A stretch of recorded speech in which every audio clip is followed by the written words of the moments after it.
Hello and welcome to the latest Noir series of short author interviews with authors we like. My name is Nick Quantrill. I'm one of the festival co-directors and the author of the Joe Geraghty series of Private Investigator novels set in my home city of Hull. Our guest today is Jay Stringer. Jay was born in 1980, and as he says on his website, he's not dead yet, so welcome, Jay. Keep cracking on. His crime fiction has been shortlisted for the McIlvenney Prize and nominated for the Anthony and Derringer Awards. Jay's worked, amongst other things, as a zookeeper, a debt collector, and a bike courier.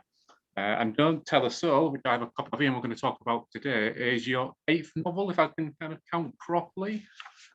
I think that's correct. I should know. I think that's correct. We'll say eight, then we'll go with eight. So Let's go with eight. Let's go with eight.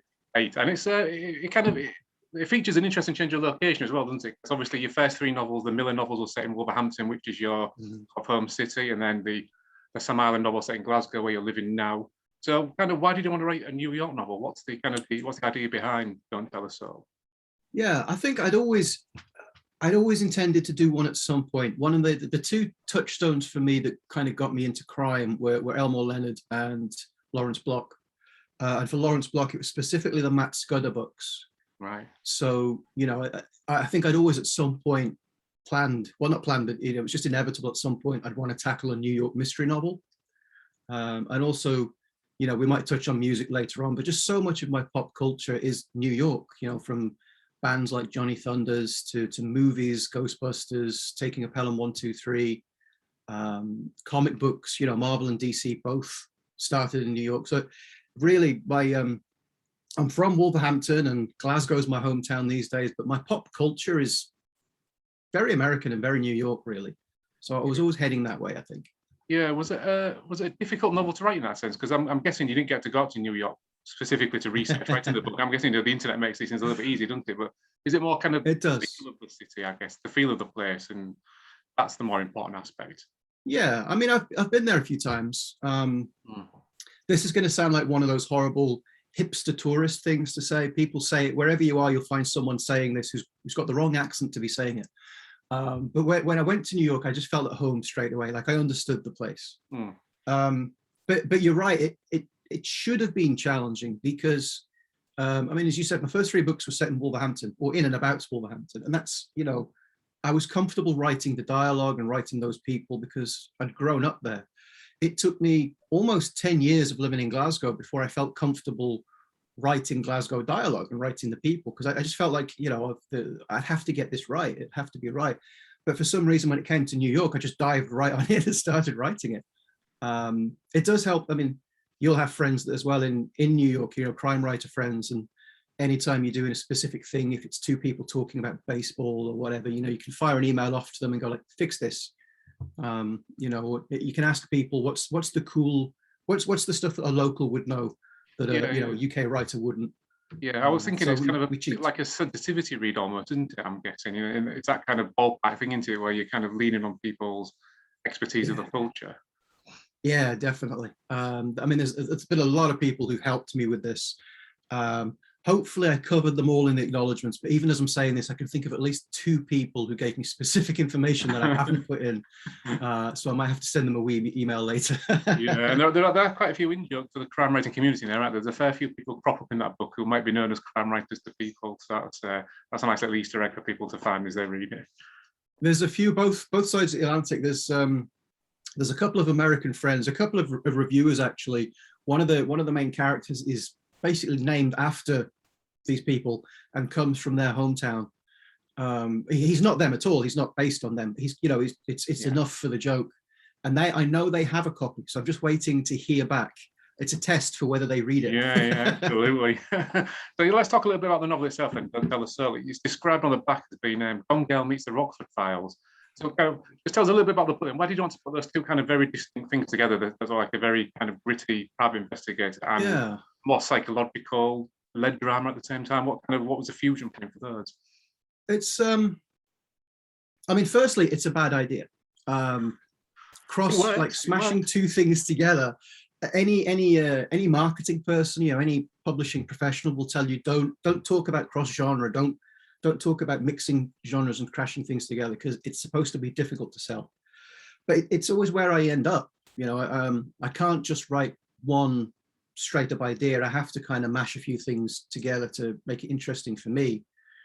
And it came out of, I mean, basically, I'm a huge Rockford Files fan. Love the Rockford Files.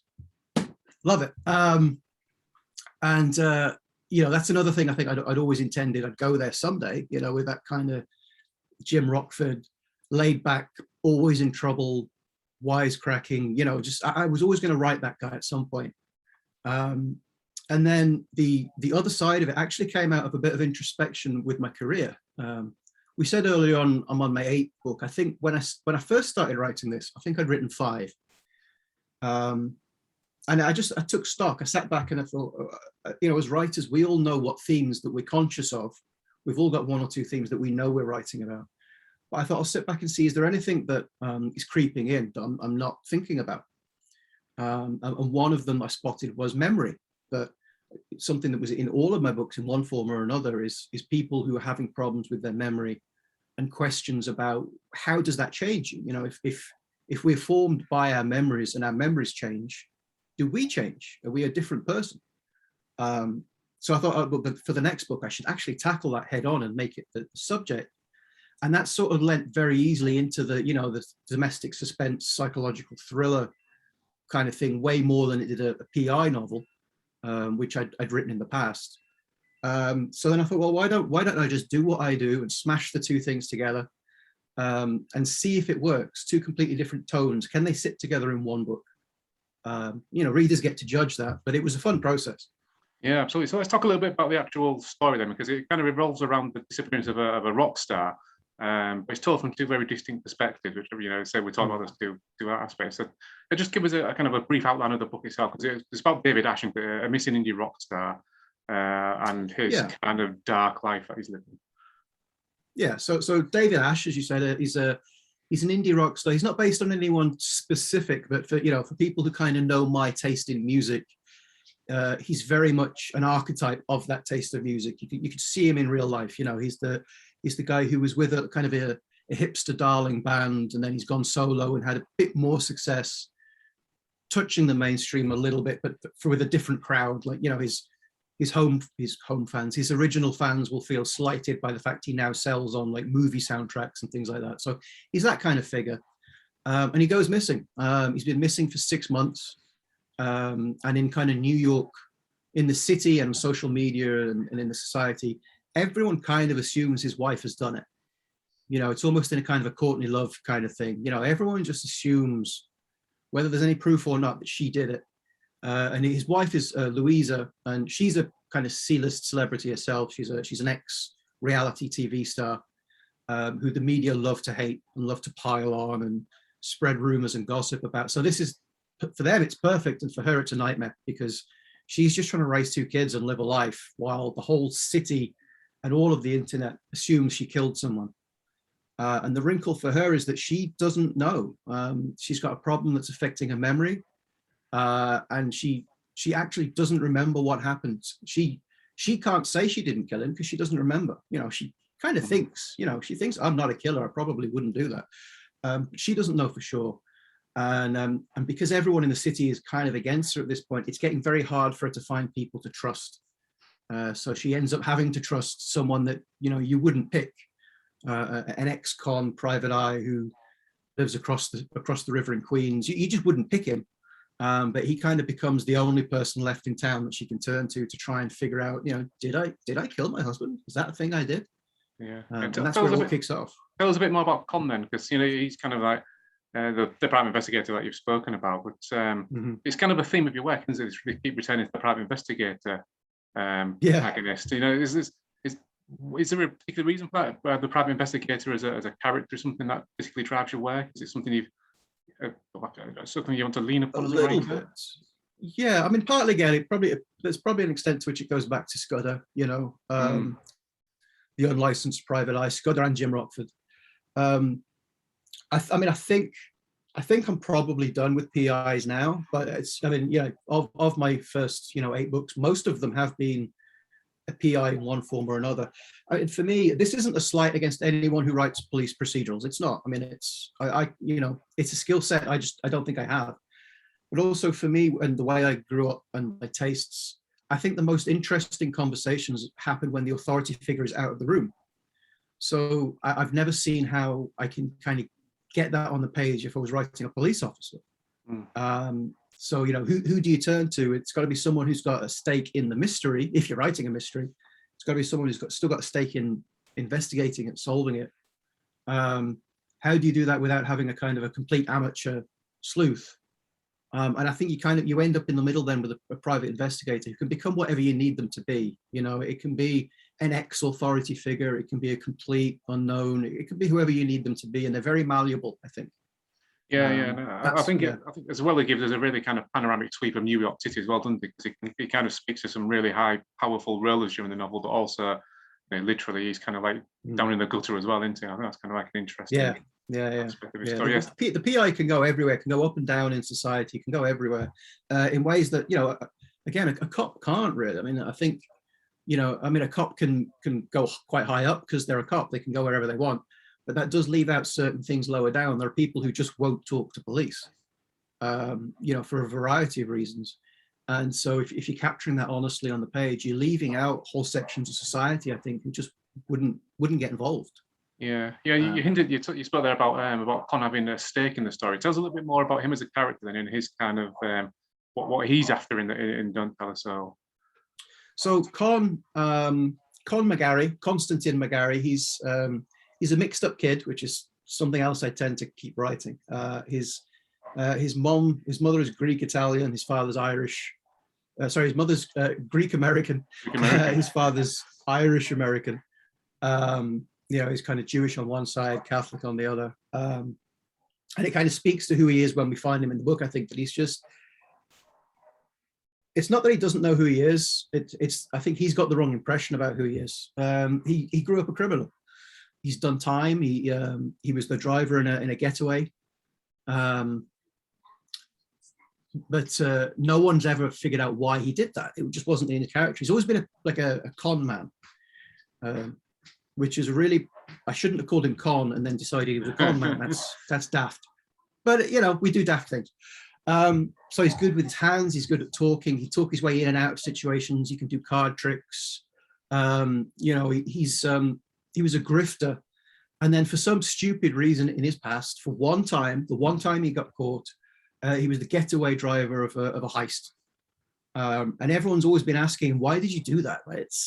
That wasn't you. Why do that? The book touches on that. A lot of people kind of, you know, why do you make that one mistake? Because we all do, right? We all do something that's out of character and then spend the rest of that time wondering why we did it. So he's an unlicensed PI at this point. And he's very, very, very low stakes. You know, as he says a couple of times in the books, you know, he helps friends who won't go to the police. So effectively ends up helping criminals, local street people. You know, he might find you a missing cat or a stolen ring. But he's not going to get involved in something like this. He's not going to get involved in a big case that the whole of the city is looking at until for some reason he does. And again, it speaks to that guy who every now and then just does a daft, stupid thing and gets involved in the biggest case in town. But I really liked Con. I really liked hanging out with him, spending time with him. I really kind of liked, I think at the start of the book, he thinks he's a much worse human being than he is. And I really liked kind of trying to show him, maybe the author trying to show the character as the book progressed. No, you're actually not a bad guy. You just, you know, you're a criminal, but you're not a bad guy. Yeah, and I think that sort of sense of trying to find himself and understand who he is, it speaks about Louisa in the novel as well, doesn't it? Because she's kind of very mixed up about who she is as well. Because although you say she's a sort of a TV reality star, but you know, she's a lot more complex than that in the book, isn't she? There's a lot more going on there in her life, and she's a lot sharper than you kind of. Then I think maybe you initially think when you pick the novel up. Yeah, she's. I mean, she's very conscious. Manipulative sounds bad, obviously, but she can be manipulative. But hopefully, I mean, part of the book is exploring that person. That, you know, she kind of has to be. Once you become famous, as we both know, obviously, once you become famous, you know, it's like your agency is taken away to an extent. She can switch on the TV and there'll be people on TV talking about her. There's kind of a social media nickname that she has that she didn't choose, and I liked playing with that idea of how do you get control back when it's been taken away from you. On top of, I mean, much like Con, she comes from the same area as Con originally. She, and she got involved with criminals. She was a mixed up kid who moved away and made better of herself. And it's, I think on one level they're both very much the same. The two of them, they don't quite see that at first, but they have a certain common ground. And for Louisa, it was, I think for Con and Louisa, I'm exploring the same thing at two different levels in the society of the city. They're both mixed up. They're both trying to figure out how do they figure out who they are when everyone else around them is trying to tell them who they are. It's kind of threading that path of self-awareness versus public perception. Yeah, I think we see that as well with David Ash, don't we? Although we don't actually directly hear from him in the novel because he's missing, we kind of have people's different perceptions of him, don't we? And that's kind of quite an interesting thing as well. It kind of feeds into that thing. But I'm guessing David Ash, as you hinted at, it draws on your love of music and musicians, and the title of the novel, Don't Tell the Soul, is obviously a Replacements album title. I mean, I'm guessing the Replacements, Paul Westerberg, they're kind of hugely influential in your writing in general, but also in this book specifically. Yes, a little bit. I mean, I need to be because of things that happen in the book. I should be clear that the characters in the band aren't the Replacements. The band. It would be fair to say the band are more based on my taste in music than on a specific band. But yeah, I mean, Westerberg is very much. I mean, he's a massive influence on my writing, but he's a massive influence in this book in terms of he's a public person who everyone who knows about him has an opinion on it. And growing up as a fan, there's certain points in the past when there'd be like, a very famous or infamous music magazine article would come out about him. Everyone would judge him based on that. But then, a decade later, you find out that a lot of that article was made up. Everyone knows who they think Paul Westerberg is, and it's got only like 20% to do with who the real man is. And I tried to, with David Ash, that was a jumping off point of, I think, with Con and Louisa, hopefully readers reach a point when they get to decide who they think Con and Louisa really are towards the end of the book. Whether I would agree with the reader or not on that, that's fine. The reader gets to make a decision. With Ash, I wanted it to be a little more vague because he's not there. But it does break down to different people have different perceptions of him, and you never get to quite see if one of them is correct. And the reader can still make a judgment on him. But it's a little bit more fragmented. It's a little bit more, different people will tell you completely different stories about David Ash as they would about, rock stars in real life. Yeah. Hopefully. And I think the other thing I want to talk about is that there is a third voice in the novel, and we've got the podcast extracts written through it. They Don't Tell Us So podcast. Why did you want to bring a podcast into the story? What's the thinking there? It started out, I'd actually written the book without it originally. Right. It was just the two voices. And then towards the end of the writing process, it just became, is there, I've already mashed these two ideas together. Is there a third thing that can come in? Is there something else? And I've been kind of annoyed with a lot of true crime in mass social media over the last few years. A lot of the Netflix documentaries, they just feel to me exploitative.